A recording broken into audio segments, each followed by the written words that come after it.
మీ దగ్గరికి ఎవరు వచ్చినా గానీ తప్పనిసరిగా పెద్ద పెద్ద వాళ్ళు వస్తుంటారు మీ దగ్గరికి. మీరు తులసి ఆ మాల వేస్తారు మెడలో. అలాగే మీ చేతికి ఒక రుద్రాక్షతో కూడిన ఇది ఉంటుంది. వాటిలో ఉన్న పవర్ ఏంటి? వాటిలో ఉన్న సైన్స్ ఏంటి? ప్రత్యేకత ఏంటి? ఈ దృష్టిలో ప్రతిదీ బ్రహ్మార్పణం బ్రహ్మహవి బ్రహ్మాగ్నౌ బ్రహ్మణాహుతం బ్రహ్మైవతేన గంతవ్యం బ్రహ్మకర్మ సమాధి అంటారు. మీకు 2 శ్లోకాలు చెప్తాను ప్రత్యేకంగా. ఈ శ్లోకానికి ఏమిటంటే, యజ్ఞపాత్రము బ్రహ్మము, హోమద్రవ్యము బ్రహ్మము, అగ్ని బ్రహ్మము, హోమము చేసేవాడు బ్రహ్మము, బ్రహ్మ కర్మ సమాధి చేత పొందదగు బ్రహ్మము కూడా తలంచవలేను. అంటే బాటమ్ లైన్ ఆఫ్ ది శ్లోకం ఈజ్, సృష్టిలో ప్రతి వస్తువు, ప్రతి విషయము బ్రహ్మ పదార్థమే. అంటే అన్నిటిని బ్రహ్మం అంటే పరబ్రహ్మం, పరబ్రహ్మం అంటే పరమాత్మ, ప్రతిదీ పరమాత్మ అంశే అని అర్థం. ఇప్పుడు మీరు అడిగిన ప్రశ్నకి, వేటిలో సమధికంగా ఉండి ఒక పవర్ఫుల్గా కనిపిస్తున్నాడో అదంతా విభూతి యోగంలో చెప్పాడు. ఇందులో ఉన్న అహమాత్మ గుడాకేశ సర్వభూతాశయ స్థిత. అలాగే ప్రహ్లాదశ్చాస్మి దైత్యానాం కాలః కలయతామహం. రాక్షసులలో ప్రహ్లాదుడు, గణకులలో కాలము, పక్షులలో గరుత్మంతుడు, మృగములలో సింహము, నదులలో గంగ, సృష్టుల ఆది మధ్యాంతాలు, ఈ లిస్ట్ అంతా చెప్తూ మునులలో వేదవ్యాసుడు, పాండవులలో అర్జున నువ్వు నేనే అన్నాడు. అంటే వాళ్ళకి శ్రేష్ఠులు, పరమశ్రేష్ఠులు. అలాంటి వాటిల్లో దీనికి మీనింగ్ ఇదేదో చాదస్తామనో లేకపోతే దాని ఏదో మనం మూఢంగా నమ్మేశామనో కాదు మహాత్మా. ఇది నాకు 12, 13, 14 ముఖాల రుద్రాక్షలు ఉంటాయి. ఈ ఆధ్యాత్మిక బలాన్ని చేకూర్చి మన ముందుకు తీసుకువెళ్ళేవి. ఖచ్చితంగా వీటిని నమ్ముతాను. వీటిల్లో ఒరిజినల్స్, డూప్లికేట్స్ అలా ఉంటాయి అనుకో, అది వేరే. ఇవి నమ్మకాలు కాదు, ఇవి నిజాలు. ఈ నిజాలు అనేవి దీన్ని రుద్రాక్ష అంటారు కదా. అది ధరించే ఆలోచన పరమేశ్వరుడు అనుగ్రహం లేకపోతే మీకు అసలు ధరించాలనే ఆలోచన రాదు. రాకపోగా మీకు ఏమనిపిస్తుంది అంటే, ఏమిటో ఇవన్నీ పిచ్చివన్నీ వేసుకుని తిరుగుతున్నాడు అనిపిస్తుంది. అంటే ఇవి మీరు వేసుకున్న తర్వాత మీరు పొందిన తేడా అనుభవం ఏమైనా ఉందా? డెఫినెట్గా ఉంది. ఈ వేసుకోక ముందు నేను భగవద్గీతలోకి వచ్చాను. భగవద్గీతలోకి నాకు చాలా వేవరింగ్గా ఉండేది. అసలు ఎందుకు వచ్చాను ఇందులోకి? ఎవరో నిజానికి దీనికి ఏమి కారణం ఏం లేదు స్వామి. నేను సినిమా పాటలు పాడుతూ, ఆ డబ్బు సంపాదించుకుంటూ, ఈ ప్రపంచ దేశాలన్నీ తిరుగుతూ, ఘంటసాల గారి పాటల్లో నేను మాస్టర్, అందులో సందేహం లేదు. ఘంటసాల గారిని ప్రస్తావించాం కాబట్టి ఒక శ్లోకం పాడుకుని మధురమైన గాత్రం ద్వారా పద్య పఠనంలో ఒక విప్లవాత్మకమైన మార్పు తీసుకొచ్చాను. అప్పటిదాకా స్టేజీ మీద ఉండే నాటకాల పద్యాలు ఇవి గంటల తరబడి సాగుతాయి అనుకునే స్థితి నుంచి దాన్ని ప్రిసైజ్ చేసి, లలితం చేసి, అనుభవదీయ దాసుని చదవండి. మీకు తెనాలి రామకృష్ణలో పద్యాలు. స్తుతిమతి అయిన ఆంధ్రకవి ధూర్జటి పల్కులకేలగల్గెనో అతులిత మాధురీ మహిమ. తెలిసెన్ భువనైక మోహనోద్ధత సుకుమారవార వనితా జనతా ఘనతాపహారి సంతత మధురాధరోదిత సుధారసధారల గ్రోలుటంజుమీ.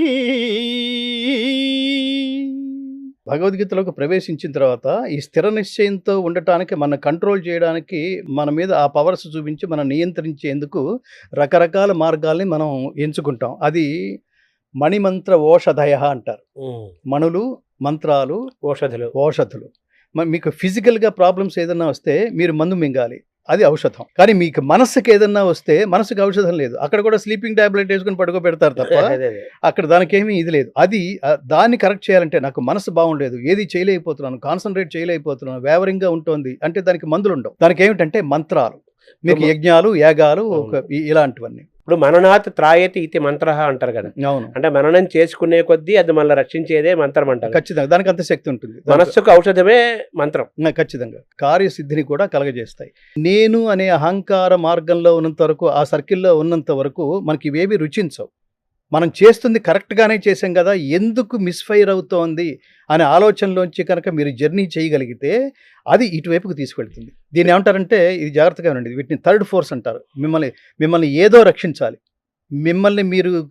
మీ నుంచి మీరు బయటికి రాలేరు. ఉదాహరణకి, మీరు తేనె చుక్క నాకుతుండగా ఒక తేనె బొట్టు కింద పడింది. మీరు మిగతా అంతా తేనె నాకే పనిలోనే ఉన్నారు. అదంతా ఆ ప్రక్రియ అంతా అయిపోయిన తర్వాత కిందకి చూస్తే దాని మీద, ఆ కింద పడిన చుక్క మీద ఒక ఈగ వాలింది. అది కూడా నాకుతూనే ఉంది. కానీ బయటికి రావడానికి చేసే ప్రయత్నంలో ఫెయిల్ అవుతోంది. అది మీకు అర్థమైపోయింది. కన్ఫర్మ్డ్‌గా ఇది చావడం ఖాయం. కానీ తీయగా చస్తుంది. ఇది బయటికి రాదు అనేది అర్థమైపోతోంది ప్రకృతికి కూడా. ఆ టైంలో అది బయటికి రాలేని టైంలో, గింజుకుంటున్న టైంలో ఇప్పుడు దాన్ని ఎవరు రక్షించాలి? మీరు సడన్‌గా దాని గురించి అయ్యయ్యో! ఒరేయ్ తేనె చుక్క తీసేయండి, దాన్ని తుడవండి అన్నారు మీరు. అప్పుడు వెంటనే వాడు ఏం చేశాడంటే అందులోంచి పుల్లతో ఈగను బయటికి తీసి తేనె తుడిచేశాడు. ఇప్పుడు జరిగింది ఏమిటి? థర్డ్ ఫోర్స్, మూడో వాడెవడో దాని ప్రయత్నం లేకుండా, అది అడగకుండా వాడెవడో దృష్టో దాని మీద పడి అలా రక్షించబడింది. మాట్లాడుతున్నావు, ఉన్నట్టుండి కింద పడిపోయావు. అప్పుడు ఎవరో మన కెమెరామెన్లే తీసుకెళ్ళాలి, మన ఇంటి పక్కన వాళ్ళే తీసుకెళ్ళాలి. ఇప్పుడు చాలా చోట్ల చూస్తుంటాం. వాళ్ళు వచ్చేసరికి కొన్నిసార్లు లేట్ అయిపోతుంది. ఇంట్లోనే వెళ్ళిపోయాడు. ఇంట్లో ఎవరు లేరు, ఉన్నట్టుండి పడిపోయాడు. తలుపులు తాళం వేసి ఉంది. 3వ రోజో 4వ రోజో ఆ పక్కింటి వాళ్ళు ఎవరో చూశారు బయటికి రావట్లేదని, అప్పటికే వెళ్ళిపోయాడు. కానీ ఇంకో సందర్భాల్లో చూడండి, వాడు చేసిన పుణ్యఫలం వల్ల ఇంట్లో ఉన్నాడు, తలుపులు వేసి ఉన్నాయి, సడన్గా కింద పడిపోయాడు. కింద పడిపోగానే ఈసారి పడ్డం ఏ కొండ మీదో గాజు వాటి మీదో పడ్డాడు. పెద్ద శబ్దం వచ్చింది. పెద్ద శబ్దం వచ్చింది ఏంటని పక్కింటి వాళ్ళు తలుపు వెంటనే వచ్చి వాళ్ళు అలర్ట్ అయ్యి, ఆ టైంలో వాళ్ళ ఇంట్లో ఉండి అలర్ట్ అయ్యి వచ్చి తలుపు కొట్టారు. లేదు, ఏదో శబ్దం వచ్చింది. వెంటనే ఆయనకు ఫోన్ చేశారు. ఫోన్ లిఫ్ట్ చేయలేదు. ఇప్పుడు తలుపులు పాల్గొట్టారు. ఇదంతా ఏంటిది? ఈ జరిగిందంతా ఆయన ప్రయత్నం పవర్ ఖచ్చితంగా. సో అది రక్షంతి పుణ్యాని పురాకృతాని అంటే పూర్వం నువ్వు చేసిన మంచి పనుల వల్ల నీ ప్రయత్నం లేకుండానే రక్షించబడ్డావని లెక్క. అట్లా భగవద్గీత అనే మార్గంలో నేను వేవరింగ్లో ఉన్నప్పుడు నేను చేస్తుంది కరెక్టేనా, నాకేంటో తెలియట్లేదు, ఇది చేసుకుంటూ వెళుతున్నాం, ఎన్ని సంవత్సరాలు పడుతుందో తెలియదు, ఎప్పటికి రిలీజ్ అవుతుందో తెలియదు, ధనం నా దగ్గర లేదు, ఉన్నదంతా అయిపోయింది, ఆస్తి అంతా హరించుకుపోయింది, ఇంకా ఎవరో పెడితే తప్ప ఇది పూర్తి కాదు, ఎవరిని అడగలేము. ప్రపంచంలో ఎవరైనా సరే వాళ్ళు రకరకాలుగా అందంగా అద్భుతంగా మాట్లాడి మోసం చేస్తున్న ఈ ప్రస్తుత సమాజంలో మనం చెప్తే నేను భగవద్గీత చెప్తున్నాను, రికార్డ్ చేస్తున్నానంటే అవతల వాడికి నమ్మాల్సిన అవసరం ఏమిటి? నన్ను కూడా దొంగలాగానే ట్రీట్ చేస్తాడు కదా. ఇప్పుడు ఈ దశలో నేను ఎవరిని అడగలేను కదా. ఇట్లా హ్యూమిలియేట్ అవుతున్నప్పుడు రక్షించినవి ఇవి. ఎవరో మహానుభావుడు చూస్తాడు, ఎక్కడో ఇంటర్వ్యూ చూస్తాడు, కనెక్ట్ అవుతాడు, వస్తాడు, వర్క్ అంతా చూస్తాడు. మీరు కంగారు పడకండి శాస్త్రి గారు, దీనికి నేనున్నాను. అట్లాగే ఈ నవయుగ కన్స్ట్రక్షన్స్ ఆయన తెలుగు భగవద్గీత విడుదల కావడానికి ఆ మహాత్ముడు విశ్వేశ్వరరావు గారు. ఇంకొక ఇప్పుడు ఒక ప్రధానమైన ఘట్టం ఉంది. ఇదైతే అసలు ఇంకా దారుణమైన ఒక స్థితి. అది నేను ఇప్పుడు ప్రస్తుతానికి చెప్పలేను. కానీ దీన్ని కూడా ఈ రుద్రాక్షలు అలా రక్షించుకుంటూ వచ్చామేమో. ఈ ఒక రుద్రాక్షలు కాదు, ఈ రుద్రాక్షలు కావచ్చు, ఒక 4-5 తులసిమాల కావచ్చు, రుద్రాక్షలు కావచ్చు, నిరంతరం భగవద్ధ్యానం కావచ్చు. అంటే ఇవి ఎవరిచ్చారు సార్ ఇవన్నీ? ఇది నేనే.